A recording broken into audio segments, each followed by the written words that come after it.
Okay, translation of graphs and functions. There are certain functions which we're going to talk about, and we see how do these functions look like when we plot them on the graph, right? So we are entering into coordinate geometry now. So and once we we find out what is the equation of a line, equation of a circle, equation of various different functions, then we'll delve deeper into this particular topic. But as of now, you should understand this much. Let's say there's one function y is equal to x square. And how does this look like? If you plot the values, you'd see that the graph looks like this. This is the origin 0 0. It touches the origin at one point, and then the values are, that is the value of y is all positive. So this is y axis, this is your x axis. Okay, so this is the equation of y is equal to x square, and you can draw this somewhere. Okay, now if you know this, that okay, this is a parabola. So if you know this, you can also figure out what is the equation of y is equal to x square plus 1. What would happen? So it would move by 1. Right. unit. So it would, the value of y would increase by 1. So this graph is going to look like this. Everything would remain the same, just that it would be lifted. Yes, it would be lifted 1 unit above in the y axis. Now, if I ask you what is going to be the coordinate of point, let's say point A, let's call it, this is called the point, the lowest point or the corner of the parabola is called the vertex. So if I ask you what is going to be the coordinate of vertex, right? So yes, it would be 0, and in y axis it has gone up by 1. So this coordinate is going to be 0 1. Okay. If I make a graph of x square minus 1, how would this look like?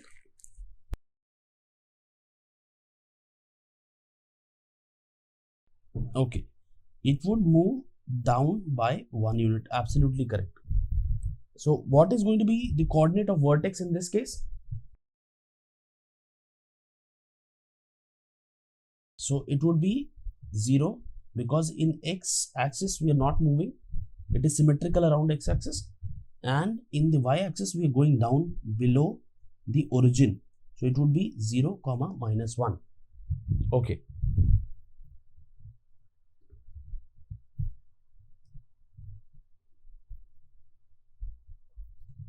If I make a graph of y is equal to x plus 1 whole square, then how would it look like? Now, if I'm adding value in x, then the graph would shift on the x axis toward the left, 1 point towards the left.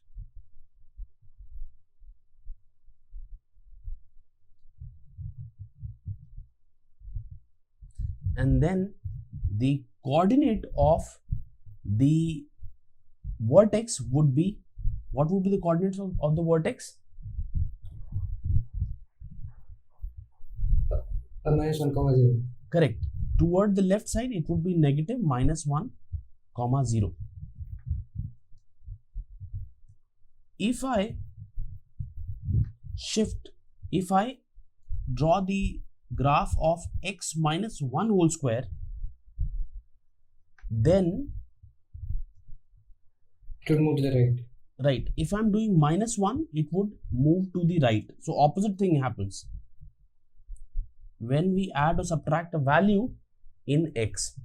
So then it would move toward the right, and the coordinate of vertex in this case would be, so it would move 1 point from the origin. Coordinate of the vertex would be 1 comma 0. Okay.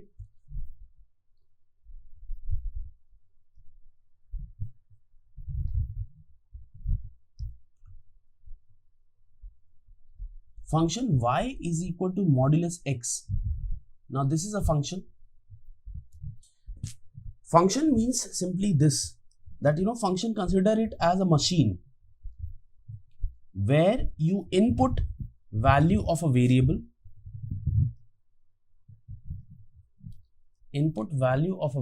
here x is the variable,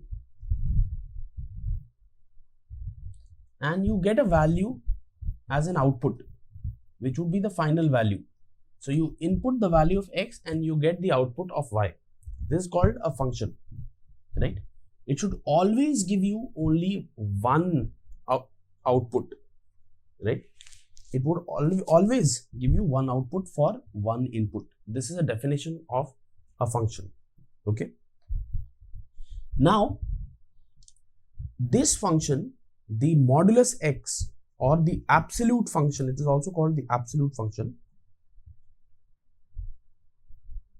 is a function in which if you give negative value of x, it would give you a positive value, right? So for example, modulus of -5, how much this would be equal to? +5. Right. And if you give positive value, again you would get a positive value only.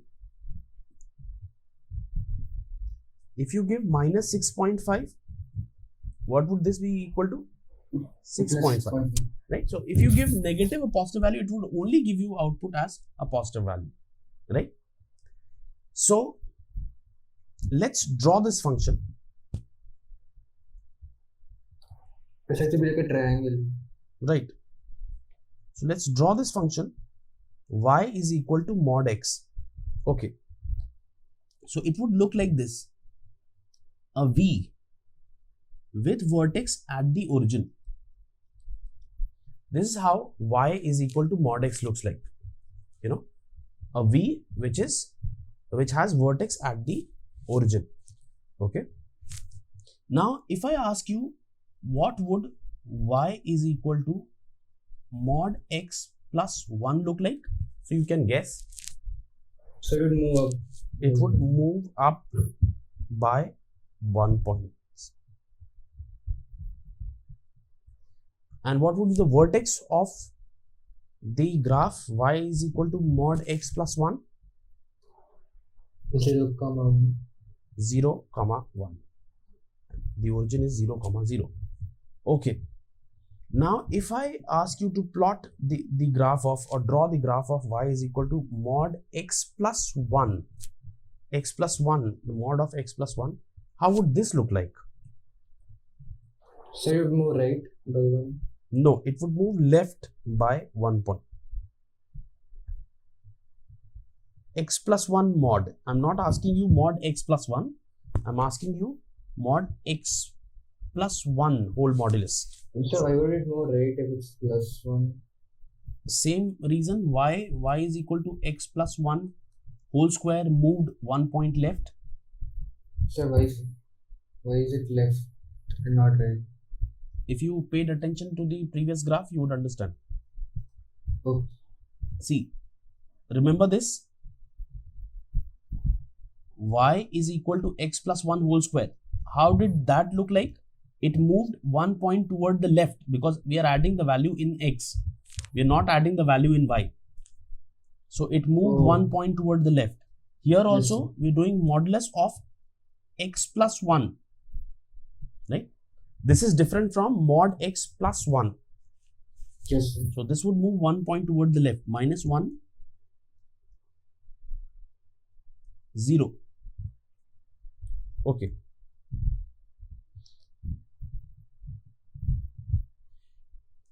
Y is equal to another function, sine x.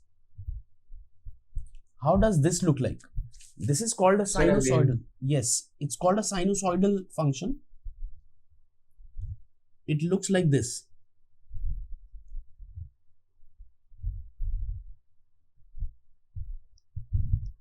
At 0 degree, the value of sine x is 0. We've all studied that. At 90 degree, theta is equal to 90 degree. The value is 1. Sine 90 is 1. Right? And then at again 180, it becomes 0. At 180, it becomes 0. And then the cycle repeats. At 270, it becomes -1. At 270 degree, it becomes -1. At 360 degree, it again becomes 0.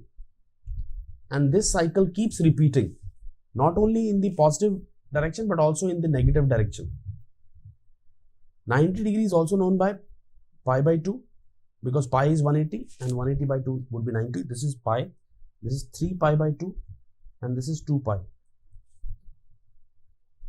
This is minus pi by 2, this is minus pi, this is minus 3 pi by 2, and this is minus 2 pi. Okay.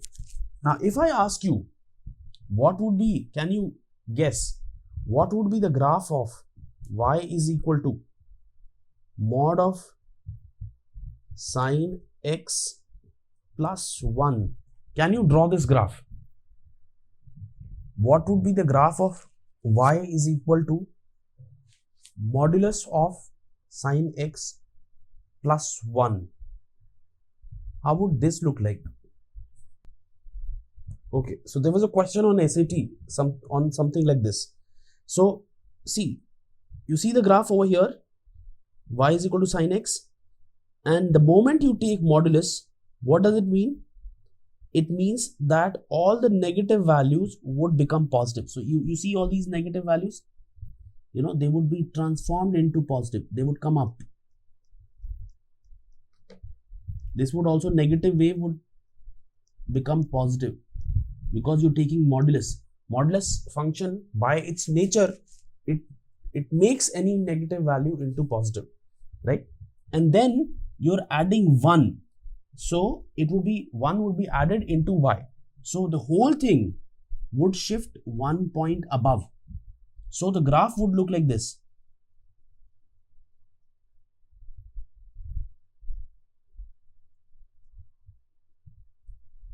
So this would be the graph of y is equal to modulus sine x plus 1.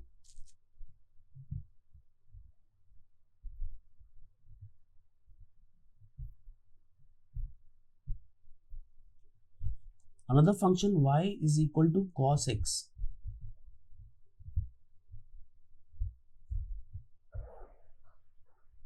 So how would this look like? Y is equal to mod cos x. So first of all, let's see how would y is equal to cos x look like. So cos x, the value begins at 0 degree. What is cos 0? It is equal to 1. It starts from 1 and then becomes 0 at 90 degree. Becomes 0 at 90 degree, and then further goes down and becomes -1 at 180 degree, and then again 0. Same is repeated in the negative direction. Okay. If we take the modulus of this, the negative value would move into positive.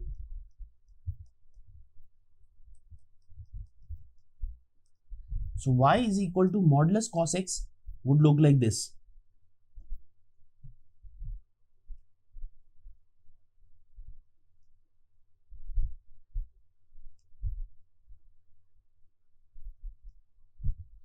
Zero, 90 degree. So what if we take like modulus twice? Won't that change anything? Yeah, I would tell you that. So this would be -90 degree, and this would be -180 degree, and -2 pi. This would be equal to 180 degree, so on and so forth on both sides. Okay, so let's try and figure out this. Y is equal to sine of 2x. How would this look like? Let's try and make this.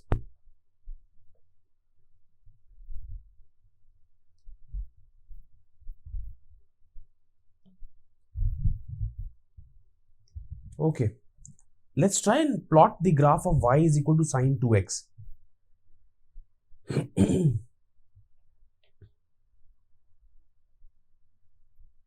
See,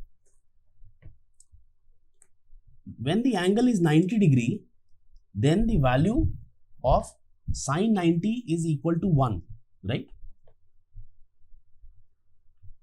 So we've seen Yes. that let me draw this. We've seen that the equation of y is equal to sin x is this, right? At 90 degree it becomes 1, no? And then at 180 degree it becomes 0, 0. right? And then the cycle moves ahead. At 270 degree it becomes, that is 3 pi by 2, it becomes -1, and then at 2 pi it becomes 0 again, that is 360 degree it becomes 0 again. Now the same thing would happen at an angle 90 degree, it would become 1, but when the angle 90, that is 2x is 90, what would x be equal to? 45. 45, right? So if x is the angle at 45 degree, it would, the entire angle is 90, but then what is the value of x? We are plotting between x and y, right? We are plotting the graph between x and y. So x would be 45 degree. So now let's plot the graph of y is equal to sin 2x. So this is 90 degree, you know.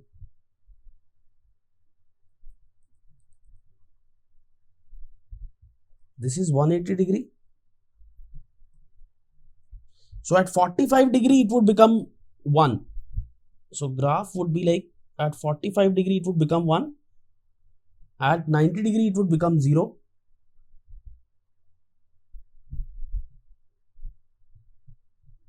So it would become like this. So this is called the crest and this is called the trough. Crest is the highest point.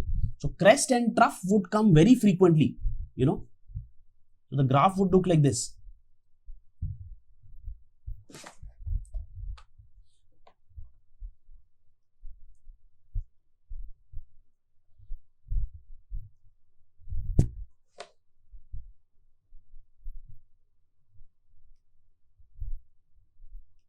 Y is equal to sin x would be, wait a second.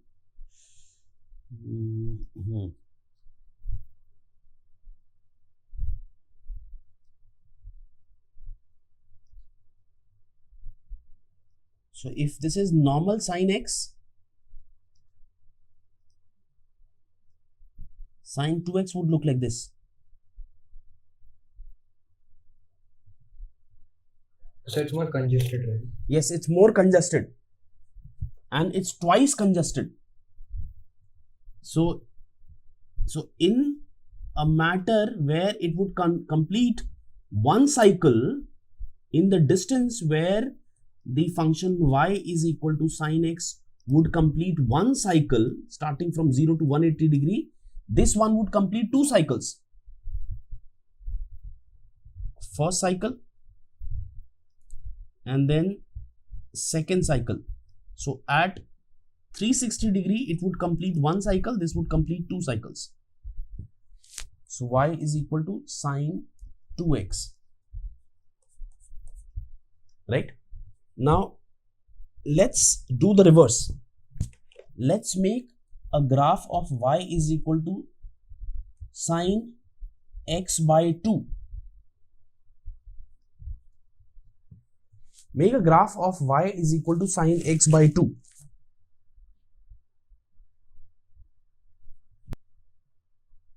Okay, so this would be exactly the opposite. So now that was congested, sin 2x, so this would be expanded, this would be expanded. So if this is sin x 0, 360 degree, 180, 90, so in this much span, this is y is equal to sin x, sin 2x would do half the circle, you know. So in 360 degree, they'll be able to do half the circle, half the cycle. So in 720 degree, they'll be able to complete the entire, this graph would be able to complete the entire circle in 760 degree, right? Why? Because let's see, when the angle is 90 degree, it should be equal to 1, sine 90 is 1, right? So that is x by 2 would be 90. When the value goes to the maximum peak value of 1, that means x is equal to 180 degree. So since we are drawing a graph of x and y, so at x is equal to 180 degree, the value should become 1, right? So see, x is equal to 180 degree, the value is peaking, it is becoming 1. Okay, so it would be more expanded, x by 2 would be more expanded, 2x would be more congested, y is equal to sine 2x would therefore look like this.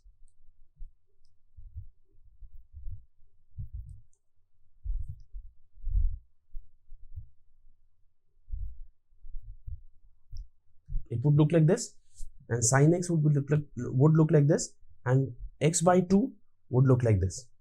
More expanded, normal, more contracted, right? Okay.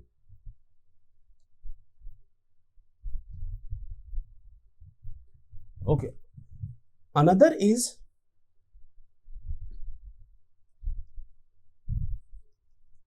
the equation of a circle. Equation of circle is given by x minus a whole square plus y minus b whole square is equal to r square.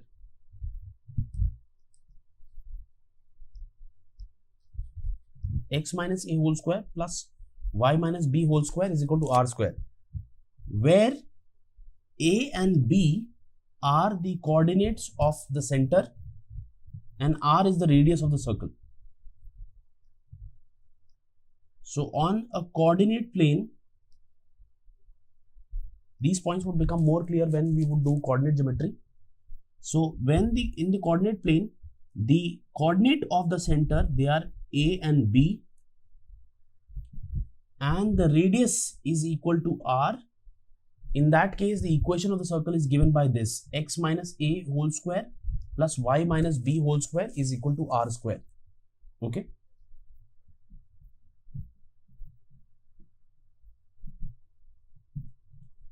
So if in this case, x minus a whole square plus y minus b whole square, if they ask you to plot the equation of this, modulus of x minus a whole square plus y minus b whole square whole mod, then it would come out to be like this.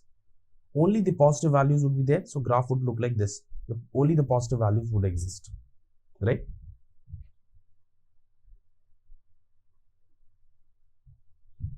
Okay, so that was about the translation of graph and functions. Now, since we've talked about what a function is nothing but it's just like a machine. You put a value of the function, that is, you give a value to the variable and it would give you the value of y. So let's say y is equal to, y is a function of x. It is written as fx is equal to x plus 1, right? So the value of f1 would be equal to, that is, when you put x is equal to 1, what would be the value of y? So it would be equal to 1 plus 1, that is 2. Value of f minus 1 would be equal to 0. Minus 1 plus 1, x plus 1 minus 1 plus 1, that is equal to 0, right? Okay, so now you keep putting the value of variable, it would give you the value of y. This is called a function, right? Similarly, there is another function y is equal to, let's say, x square plus 2. So y 0 would be equal to how much? 0 square plus 2, that is equal to 2. y is equal to minus 1 would be equal to minus 1 square plus 2, that is minus 1 square is 1 plus 2, that is equal to 3, right? So you keep giving the value of the variable and you keep getting the value of y or the value of function. Let's say there are two functions, y, let's call it fx. Let's say function in x is x plus 1 and there's another function gx that is equal to x square, right? So there are two functions, fx is equal to x plus 1 and another function gx is equal to x square, right? If I ask you what is the f function of gx, so here instead of putting a value x in the first function, we are putting the value of, instead of the variable, we are putting the another function instead of the variable. So what would be, and this is called f of gx, this is equal to, so x square plus 1. right, this is equal to, so the function is fx is equal to x plus 1. Now instead of x we are putting gx, right? And what is gx? Is x square. So instead of x we are going to put x square, so x square plus 1. So f of gx would be equal to x square plus 1. What did we do? So instead of fx, now it is f of gx. So instead of variable, we'll put whatever is the value of gx. So it was x plus 1. Now instead of x, we'll put whatever was gx. So it will be gx is x square. So it will be x square plus 1. Let's do the reverse. Okay. Let's try to find out what is g of fx. Right. So now gx was x square. Right, gx was x square. Now instead of this value x whole square, so gx is basically a square function, so instead of taking square of x, we'll take square of fx. So instead of writing x square, what would we write? Inside what is there? Fx is there. And what is fx? Fx is x plus 1. So we'll write it as x plus 1 whole square. So g of fx is x plus 1 whole square. Let's take another function. So we talk about two functions over here. Fx is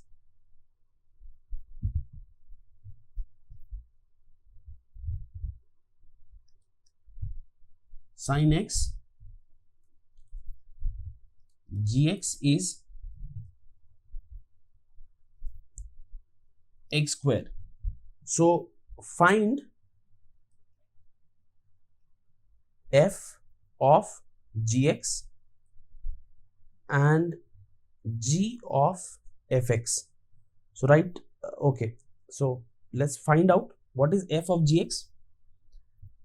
So fx is sin x, so we'll write sin. Now in the input, instead of x, we'll put the second function gx. So what is gx? Gx is x square. So f of gx would be sin of x square. Okay.